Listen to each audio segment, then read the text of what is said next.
After the group trip, I found a $12,000 charge on my card. My sister said it was for the whole family. Don't ruin the vibe. I smiled and said, then you'll love what's coming. That's when the floorboards started shaking. I wish I could say I was shocked, but honestly, I wasn't.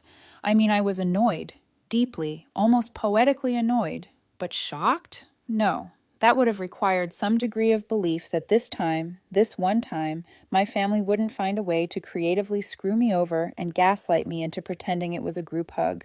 The charge showed up the Monday after we got back. I was sitting in my apartment, still in the hoodie I'd worn on the flight, trying to remember if my suitcase was still in the car or had somehow made it into the hallway. It hadn't, but my bank app had made it to the top of my notifications list. $12,087.42 from a group charge on a shared card I had very stupidly offered to put down for the Airbnb. And by Airbnb, I mean the basic beachfront rental I'd agreed to help book. Not, as it turns out, the luxury villa Tessa accidentally upgraded us to the day before the trip, along with a private chef, couples massages for her and Mark, I assume, and a 45-minute boat cruise because the timing was perfect. I blinked at the number a full 5 times before refreshing the page, just in case my banking app had decided to experiment with psychological warfare. It had not. The money was gone. My account looked like it had just survived a heist and was trying to act normal, but the trauma was visible in every line item. I texted Tessa, me. Hey, just saw a $12,000 charge on the card. Was that supposed to be split? She responded 3 minutes later. Tessa, it was for the whole family. Don't ruin the vibe. Right, the vibe. God forbid I ruin the sacred energy of let's all pretend this is fine while Catelyn foots the bill. I stared at my screen for a long time, not because I didn't know what to say, but because I knew exactly what to say. And it was either going to be the calmest sentence I'd ever typed, or the kind of message that got screenshot and added to family group chats with the caption, "She's being weird again." So I went with calm. Me. Then you'll love what's coming. She didn't respond. She probably assumed I was being sarcastic, which, to be fair, I usually am. But not this time. I closed the app, took a slow sip of cold coffee, and opened a spreadsheet. I had a name in mind before I'd even typed the first line. Expenses Tessa won't pay back. Again. Debts SLS. By the time I finished the first tab, I'd added 5 more columns. I wasn't just going to ruin the vibe, I was going to end the whole playlist. Now, in case you think I'm overreacting, or that maybe this was a one-time thing, I'd like to offer a short and deeply depressing montage of moments from my financial life over the last 10 years. Age 23. Tessa borrows $500 to cover an emergency vet bill. The pet, a goldfish. The emergency, she forgot to feed it. The $500 never returned. Age 26. She borrows my car for 2 hours, comes back 3 days later with a cracked bumper and a new boyfriend. Age 29. I co-sign a lease for her because she can't afford the deposit. She gets evicted for throwing an engagement party that included a live DJ and a smoke machine in a 1-bedroom. So no, this wasn't new. It was just bigger, more dramatic, and frankly more expensive than usual. After the vacation, the group chat stayed lively for exactly 3 days. Tessa sent pictures of sunsets and cocktails with captions like #family vibes and best trip ever.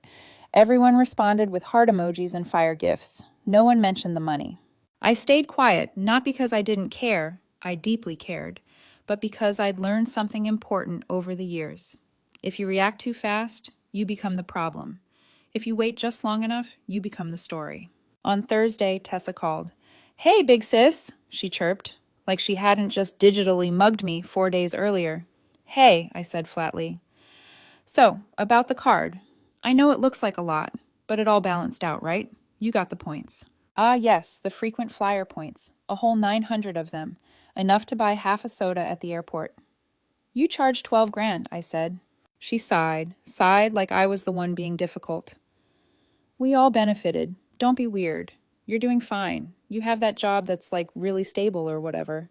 I closed my eyes. I could practically hear her flipping her hair through the phone. I work in IT, I said. Not as a human ATM. She laughed. You're so dramatic. Anyway, I gotta run. We're looking at places in Tahoe for Labor Day. Talk soon. She hung up before I could answer. I stared at my wall for a solid 10 minutes after that call, listening to the faint buzz of my fridge and wondering if it would be cheaper to just let it devour me than deal with another family trip. Then I opened a folder on my desktop called Receipts. I hadn't looked at it in a while, but it was there. Years of emails, Venmo screenshots, canceled checks. I wasn't saving them to be petty. I was saving them because I knew deep down this day would come.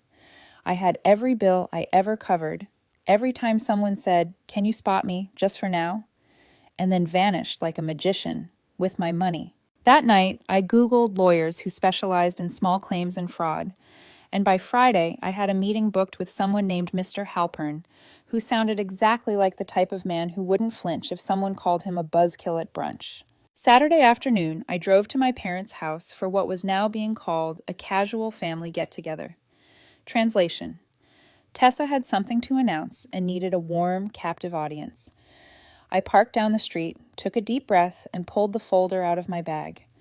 Inside was a copy of every receipt, every charge, and a note from Mr. Halpern, who, to my delight, had agreed to stop by personally. I knocked once, and Tessa opened the door, wearing a flowy white dress, and the expression of someone who'd just been told she was the moment. "Catelyn," she squealed, hugging me like I hadn't been silently plotting legal action for a week.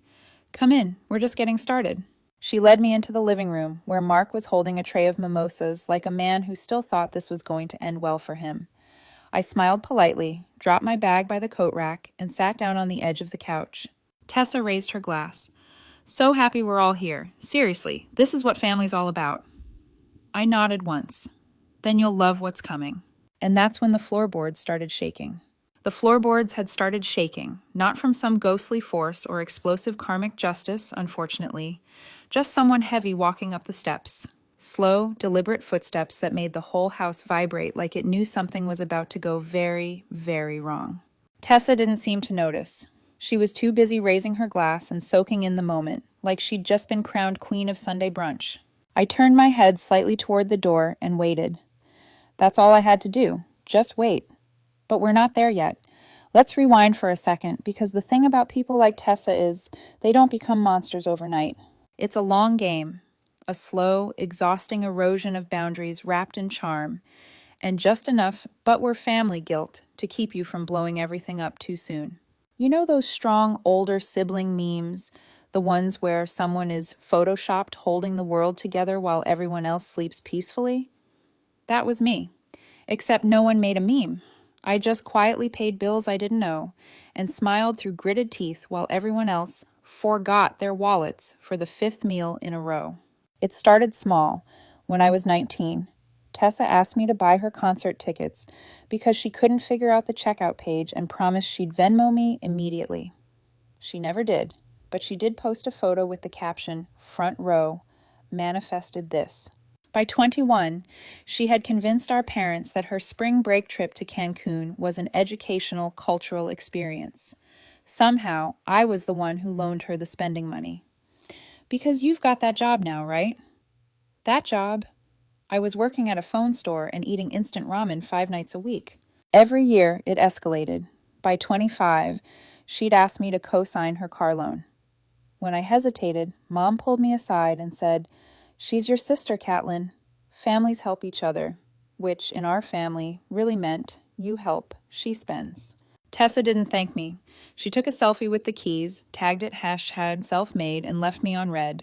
You might be wondering, where were the parents in all of this? Let me paint a quick picture.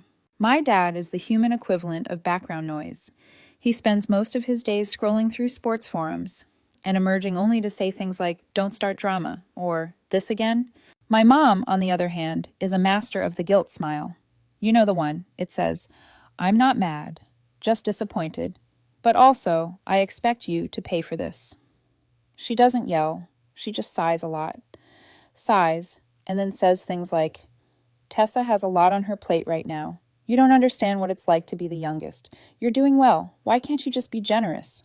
What they meant was, "You're responsible, therefore you owe us everything." So when the group trip came up, I already knew how it would go. Tessa messaged me 2 months before. "Tessa, family trip idea, Airbnb by the coast. Everyone splits it. You in?" What I should have said, Only if we all prepay and sign a blood oath. What I actually said? Sure, because I'm a coward, or was. I assumed splitting meant what normal people mean: divide costs evenly and pay before the trip. But Tessa had a different vision. Turns out, she upgraded the Airbnb without telling anyone, booked a chef, booked a private cruise, added extras that made no sense for a family trip, like monogrammed robes and a personal beach mixologist. I still don't know what that means. And she put it all on my card because I was already on the booking. And when I found out, it was for the whole family. Don't ruin the vibe. Of course. Back in the present, I was still sitting on that couch, trying not to choke on the scent of overpriced candle wax and Tessa's delusion. The footsteps were louder now. Mark looked toward the door, frowning slightly. He didn't know what was happening, but he could smell a shift in the air. I could tell. That was fine. I wasn't in a rush. I pulled the folder from my bag and held it in my lap. A thick stack of papers, neatly tabbed. Receipts, screenshots, a notarized letter from Mr. Halpern, and a breakdown of every expense tied to my card since 2017. I had charts. Tessa was still talking. She'd moved on to a story about how someone literally begged her to become an influencer. I mean, it's exhausting being this magnetic, she said, flipping her hair like she was being filmed. Mark chuckled and offered me a mimosa. I declined. I'd need my brain fully online for what was coming. That's when Mom shuffled in from the kitchen, holding a plate of avocado toast like it was a peace offering. "You're quiet, sweetheart," she said gently. "Everything okay?" I looked at her, really looked. There was no awareness, no recognition that anything had gone wrong, no apology. No, I heard about the charge. Let's talk. Just vibes and brunch and silence. "I'm fine," I said, "just waiting." "For what?" she asked. I didn't get to answer because the door creaked open and someone stepped inside. He was tall, mid-60s, gray hair, neatly dressed, a black leather satchel over one shoulder. Tessa blinked. Hi, can we help you?" He adjusted his glasses. Calm, professional. The kind of calm that means he doesn't need to raise his voice to destroy you. "I'm looking for Tessa Morgan," he said. She smiled automatically. "That's me." He opened his satchel, pulled out a single envelope, and handed it to her. "You've been served," he said. The room froze, like someone had just yanked the battery out of the Bluetooth speaker mid-song. Tessa didn't move. Mark leaned forward, confused. Mom stood in the doorway, toast still in hand.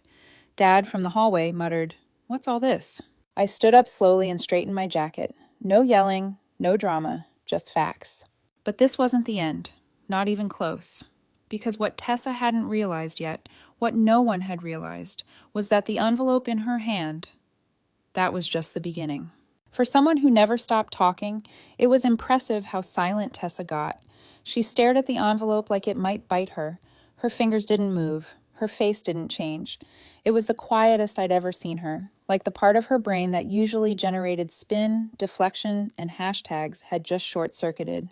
Mark leaned toward her and whispered something, but she didn't respond. He reached for the envelope like he might open it himself. She jerked it away. "Good." Mr. Halpern, ever the professional, gave a polite nod and turned to me. "If you need anything else, you have my number." "I do," I said. "Thank you."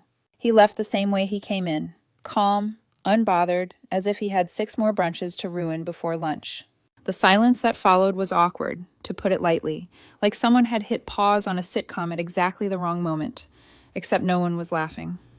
Just Tessa, frozen with a legal envelope in her hands, and the rest of the family looking like they'd walked into the middle of a play with no script. "What is this?" Mom asked finally, her voice low but sharp. Tessa didn't answer. Mark turned to me. "What the hell, Catelyn?"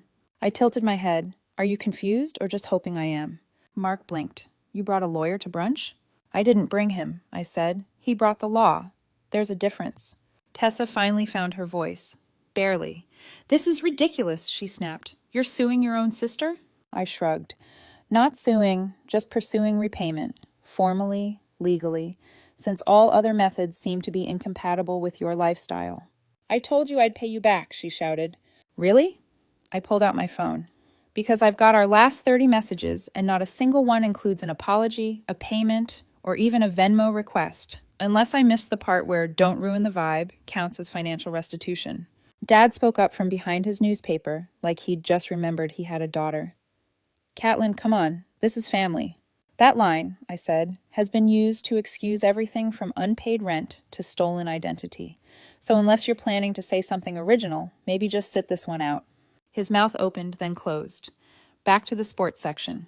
Mom stepped forward, placing her hands on the table like a disappointed guidance counselor. You could have talked to us first. I did, I said, for years. I meant recently. You mean after the $12,000 unauthorized charge? I said. Or after the 5 years of being treated like an unlimited debit card with a Wi-Fi connection? Her lips pressed together, no comeback. Just that tight, polite fury she wore whenever the truth made her look bad. I can't believe this, Tessa muttered. This is actually happening. You know what's wild? I said. Neither can I. She looked up. Her eyes were glossy now, not from sadness, but from the shock of someone not backing down. You're blowing this way out of proportion. No, I said, sliding the second copy of the spreadsheet across the table. I'm finally giving this the proportion it deserves. She didn't touch it. Mark did. He flipped through the pages slowly, each one labeled, dated, color-coded, dinner charges, rental cars, deposits, the Airbnb. Every dollar linked back to a date, a message, a screenshot. This is detailed, he said quietly. I work in IT, I said. If I can recover files from a corrupted drive, I can certainly track down a missing $12,000. I didn't know it would be that much, Tessa muttered. Then maybe don't put the entire resort economy of Santa Barbara on someone else's card. Mark put the spreadsheet down and cleared his throat. Okay, look, maybe we went overboard. We, I said. He paused. Fine, Tessa went overboard, but can't we settle this quietly, like outside of court? I nodded slowly. Sure, pay me back in full, plus legal fees, plus interest. He blinked. Are you serious? As a heart attack. Come on, that's not reasonable. I stood up. Neither was putting a $2,000 spa day on my credit card because you wanted matching robes for a sunset photo. Tessa made a sound, half gasp, half rage burst. This is humiliating. Correct, I said. That's what happens when you make someone the villain in private and they decide to play the hero in public. You've always hated me, she said suddenly. That's what this is really about. I laughed. I couldn't help it. No, Tessa, I've always pitied you. There's a difference. She stood up too, fists clenched. You think you're better than me. No, I said. I think I'm done letting you convince me I'm worse. And with that, I turned to go. Catelyn, Mom called out, please don't do this. I looked back. I already did. The door clicked shut behind me, and for the first time in years, I didn't feel guilty. Not the polite kind of guilt that hangs in your throat after every family gathering. Not the quiet ache in your chest when someone says, you've always been the strong one. Not the half-whispered, can you help, just this once. That turns into a routine. No guilt, just air. I walked to my car in silence, ignoring the buzzing in my pocket. Texts, no doubt. Apologies shaped like accusations. Confused anger. Maybe even a voice message or two that started soft and ended with, I can't believe you'd do this to us. I didn't check. Instead, I drove. No destination in mind, just movement, just distance. My phone buzzed again and again, but I let it. I let the sound blend into the background, like it had all my life. Eventually, I pulled over at a small park, empty, quiet. I sat under a tree and just existed. Breathe in, breathe out. Somewhere, Tessa was probably pacing and yelling. Mark was Googling legal terms. My parents were pretending they hadn't seen this coming, even though they absolutely had. And me, I was calm. But I wasn't done, not yet. 3 weeks. That's how long it took before the silence started to shift into noise.